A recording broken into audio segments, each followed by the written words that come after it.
तो आज की इस वीडियो में हम कक्षा 10 के प्रश्नावली 2.2 के पहले क्वेश्चन को देखेंगे। पहले क्वेश्चन में क्या दे रखा है कि निम्न द्विघात समव्यंजकों का शून्य ज्ञात कीजिए और शून्यकों तथा गुणांक के बीच संबंध की सत्यता की जांच भी करनी है। मतलब कि हमारे पास ये जो समीकरण दिए गए हैं, 6 प्रश्न दिए गए हैं इसमें पहले वाले में, तो सभी के हमें पहले शून्यक निकालना है। जब शून्यक निकाल आते हैं तो इनके संबंध की सत्यता की जांच भी करनी है। तो हम इस पहले क्वेश्चन को पहले से अच्छे से समझेंगे। यदि ये पहला क्वेश्चन हमारे समझ में आ गया ना, तो इसके बाद के बाकी के जो क्वेश्चन है अपने आप समझ में आएंगे। तो इस प्रश्न को अच्छे से समझना है ताकि हमें आगे के प्रश्न भी आसानी से समझ में आ जाए। तो पहले प्रश्न में क्या दे रखा है कि x square minus 2x minus 8 बराबर 0। इसको बिल्कुल सरल तरीके से हम समझेंगे। पहले हम चर और अचर पद समझ लेंगे। चर पद क्या होते हैं हमारे और अचर पद क्या होते हैं हमारे। जो चर पद होते हैं वो हमारे ABCD वाले अक्षर होते हैं और अचर पद हमारे गिनती वाले अक्षर होते हैं। जो भी गिनती के अक्षर यहाँ पे हमें दिख रहे हो वो सब अचर पद हैं, और जो भी ABCD वाले अक्षर दिख रहे हैं वो क्या है, सभी चर पद है। तो एक्स स्क्वायर देखेंगे, एक्स है यहाँ पे, मतलब ये चर है। यहाँ 2x लिखा है मतलब ये अचर है, ये चर है, ये अचर है। ऐसे तो हमें ऐसे सवालों में क्या करना होता है, गुणनखंड के सवाल में, कि जो पहली संख्या है इसको सेम वैसे ही लिख दो। माइनस चिन्ह जो लिखा है माइनस चिन्ह लगा दो, मतलब पहली संख्या और पहला चिन्ह सेम वैसे ही लगेगा। थोड़ी सी जगह हम यहाँ पे छोड़ देंगे। ये जो लास्ट संख्या है, लास्ट 8 है, ये माइनस चिन्ह है, इसको भी सेम वैसे ही लिख देंगे। मतलब पहली संख्या पहला चिन्ह और जो लास्ट संख्या है लास्ट चिन्ह सेम वैसे ही रहेंगे। और यहाँ पे हमें बीच में लगाना होता है क्या, कोष्टक लगाना होता है। बराबर में 0 वही रहेगा। पहली संख्या पहला चिन्ह, लास्ट संख्या और लास्ट चिन्ह। बीच में हमें यहाँ पे ये जो लास्ट वाला चिन्ह है यहाँ पे बीच और बीच में बिल्कुल रखना है। ये माइनस का चिन्ह यदि यहाँ पे है तो माइनस रखेंगे, यदि प्लस चिन्ह यहाँ पे है तो प्लस रखेंगे। अब हमें ऐसी दो संख्याएं निकालनी है कि उनको घटाएं तो कितना मिल जाए, हमें 2 मिले। एक यहाँ संख्या रहेगी, एक यहाँ पे संख्या रहेगी, इन दोनों को हम घटाएंगे तो 2 मिल जाए। क्या मिल जाए, 2। और इस एक्स स्क्वायर के गुणांक में कौन सी संख्या है, एक्स स्क्वायर के गुणांक में हमें कोई संख्या नहीं दिख रही है। जब कोई संख्या नहीं होती तो हमेशा उसके साथ होता है 1। क्या होता है, 1। मतलब कि इसके साथ क्या होगा, 1 होगा। तो इस 1 का इस 8 से गुणा करना है। मतलब 1 का गुणा हम 8 से जब करेंगे तो 8 1 का 8।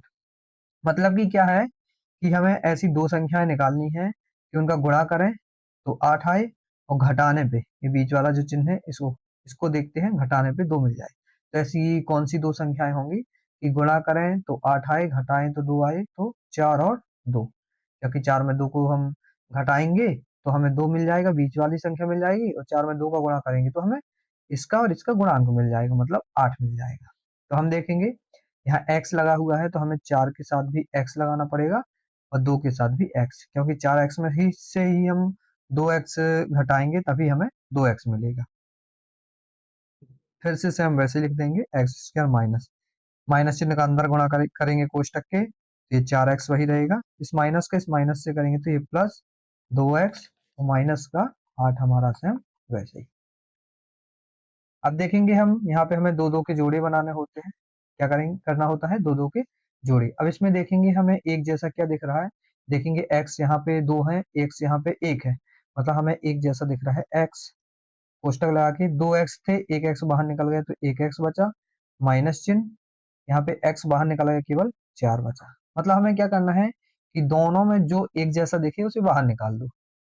ये प्लस चिन्ह है, प्लस लगा दिए।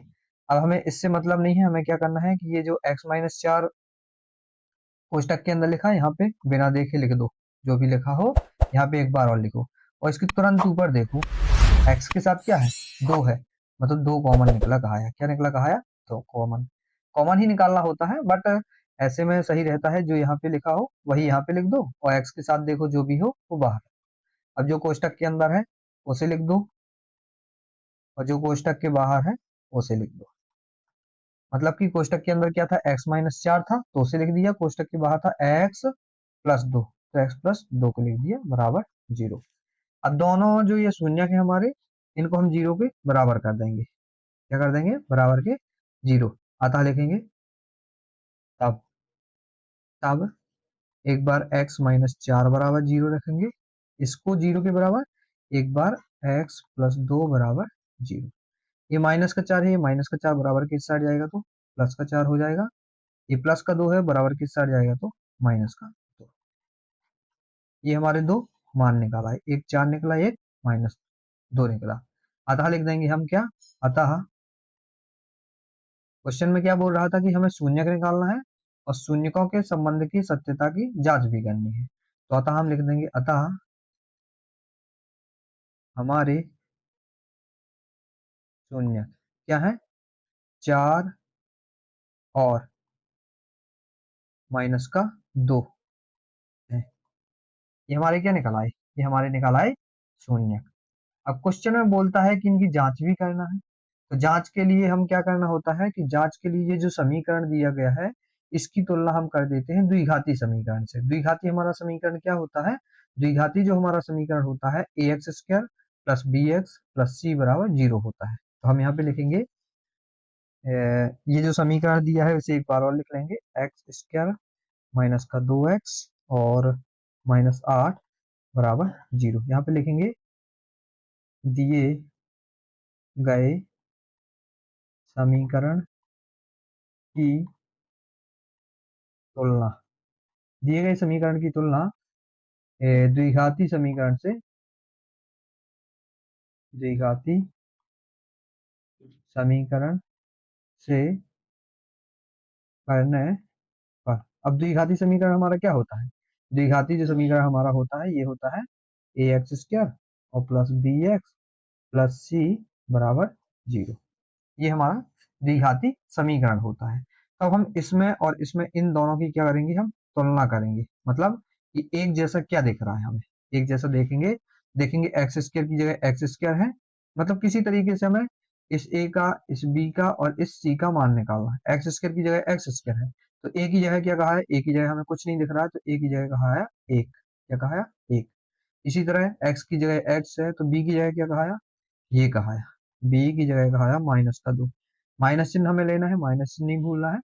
सी की जगह क्या कहा है, -8 कहा है, सी की जगह -8। ये हमारे ए बी और सी के मान निकल आए। जब ए बी सी, ऐसा हमें हर एक सवाल में करना है, जब भी हमें ए बी और सी के मान निकल आते हैं तो हमें क्या करना होता है कि इसके लिए शून्यकों का योग निकालना पड़ता है और शून्यकों का गुणनफल निकालना पड़ता है। तब लिखेंगे, तब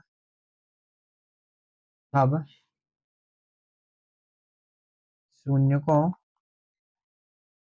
का योग, शून्यकों का जो योग होता है वो होता है हमारा अल्फा प्लस बीटा बराबर माइनस का बी बटे ए।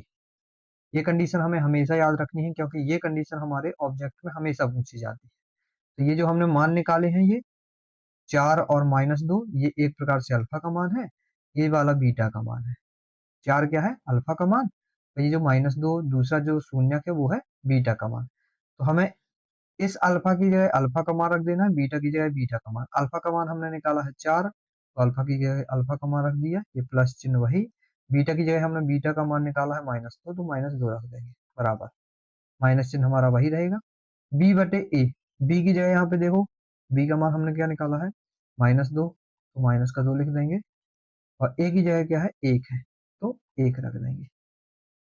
अब ये हमारा 4 वही रहेगा, प्लस और माइनस घटाएंगे तो माइनस का चिन्ह बराबर माइनस माइनस प्लस, ये 2 बस बचा हमारा, 4 में से 2 जाएंगे तो 2 बराबर 2। देखेंगे ये हमारे दोनों मान क्या आ गए, बराबर आए। जब हमने शून्यकों का योग रखा तो दोनों मान बराबर आ जाए। इसी तरह जब हम शून्यकों का गुणनफल भी रखेंगे तो उसमें भी दोनों मान क्या आना चाहिए, बराबर आना चाहिए। अतः लिख देंगे, अब हमें क्या निकालना है, अब निकालना है हमें शून्यकों का गुणनफल। पुनः लिखेंगे, पुनः शून्यकों का गुणनफल। ऐसा हमें हर एक क्वेश्चन में करना है। गुणनफल जो होता है अल्फा गुणे बीटा, क्या होता है, अल्फा गुणे बीटा बराबर सी बटे ए। योगफल में क्या होता है, योगफल में हम देख लेंगे, शून्यकों का योगफल होता है अल्फा प्लस बीटा बराबर माइनस का बी बटे ए, और गुणनफल में होता है अल्फा इंटू बीटा बराबर सी बटे ए।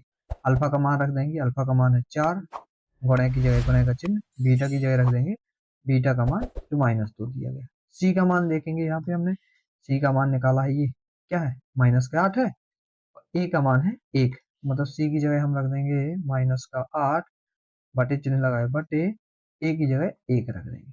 4 का माइनस 2 से गुणा, माइनस का 8, ये माइनस 8। देखेंगे हम यहाँ पे -8 बराबर -8 और योगफल में भी 2 बराबर 2।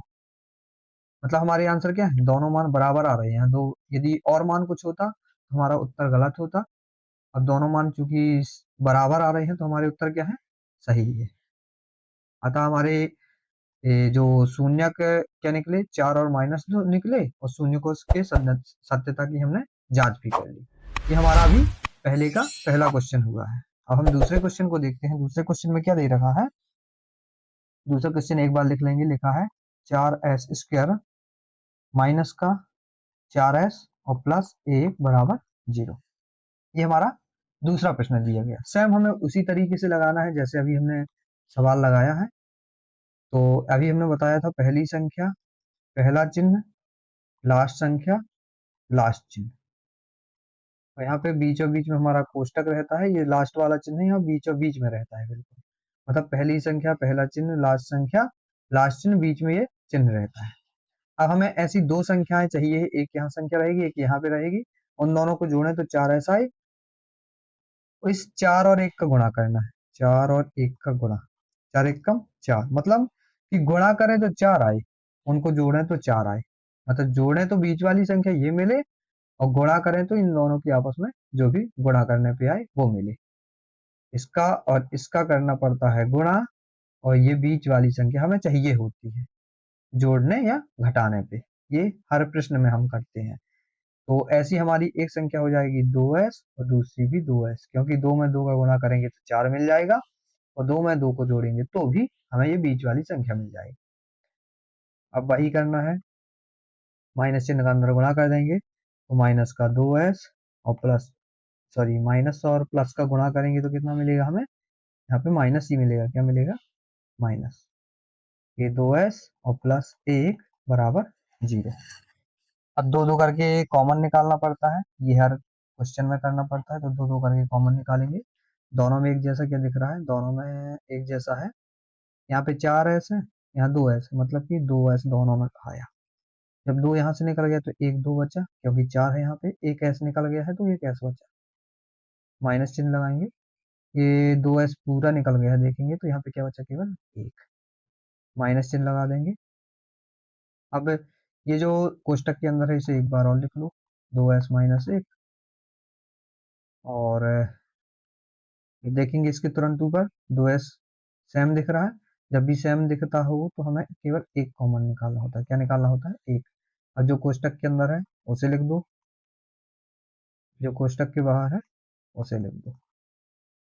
ये हमने जो कोष्टक के अंदर था वो लिख दिया, कोष्टक के जो बाहर था उसे लिख दिया। अब दोनों को 0 के बराबर कर दो, देखेंगे तब 2s माइनस 1 बराबर 0। इसको एक बार 0 के बराबर कर दिया, एक बार इसको 0 के बराबर, 2s माइनस 1 बराबर 0। 2s हमारा वही रहेगा, ये माइनस का 1 इस साइड जाएगा बराबर के तो प्लस का 1, तो s के साथ 2 गुणा में यहाँ जाएगा तो भाग में, तो एक मान निकला है इसका 1/2। यहाँ पे भी कितना मिलेगा, यहाँ पे भी पक्षांतर कर देंगे तो प्लस का 1, तो s बराबर 1/2 ही मिलेगा। ये हमारे क्या निकले अभी, दो शून्यक निकले। अतः लिख देंगे, अतः हमारे शून्यक क्या है, 1/2 और 1/2 है। ये हमारे क्या निकल आए, शून्यक निकल आए। अब हम जांच कर देंगे, जांच लिखेंगे, जांच। जांच के लिए हम क्या करते हैं कि जो क्वेश्चन दिया रहता है उसको उसकी तुलना द्विघाती समीकरण से कर देते हैं। पहले हम क्वेश्चन लिख लेंगे जो भी लिखा गया हो, 4s² माइनस की 4s और प्लस 1। इसकी तुलना किससे करना है हमें, अब डायरेक्ट लिख देंगे, इस समीकरण से करना है। तुलना कर देंगे, x की जगह s² है, a की जगह क्या कहा है, 4 कहा है। यहाँ पे हमें a बराबर लिख देना है 4, b बराबर s की जगह x की जगह s, b की जगह क्या कहा है -4, c की जगह 1, c की जगह 1। हमने सभी मान लिख दिए ए बी और सी के। अब पहले हम निकालेंगे शून्यकों का योगफल। शून्यकों का योगफल वो हमारा होता है अल्फा प्लस बीटा बराबर माइनस का बी बटे ए। अल्फा का मान हमारा ये पहला वाला जो है अल्फा का मान ये है बीटा का मान। ज्यादा हो तो हम यहाँ पे लिख भी सकते हैं ये जो अल्फा का मान है हमारा ये बीटा का मान, ताकि हमें याद रहे। तो अल्फा का मान हमने कितना दिया है 1/2 है, और बीटा का मान भी 1/2। तो यहाँ पे 1/2 प्लस 1/2 बराबर माइनस चिन्ह हमारा वही रहेगा। बी की जगह बी का मान रख दो। बी की जगह कितना है -4, ये -4 बटे ए की जगह ए का मान मतलब कि 4, ये 4 रख दिया। अब यहाँ पे हम लासा ले लेंगे क्योंकि भिन्न रूप दिया गया है, 2 में 2 का लासा 2 आएगा। ये हमारा 1 प्लस 1 ही आ जाएगा, माइनस और माइनस प्लस, तो 4/4। एक में एक जोड़ेंगे तो 2/2 मिलेगा, 4/4। एक बराबर इसको भी काट देंगे, 1 बराबर 1। ये हमारा 1 बराबर 1 आ गया शून्यकों का जब हमने योगफल निकाला। तो इसी तरह शून्यकों का गुणनफल निकाल लेंगे। लिखेंगे शून्यकों का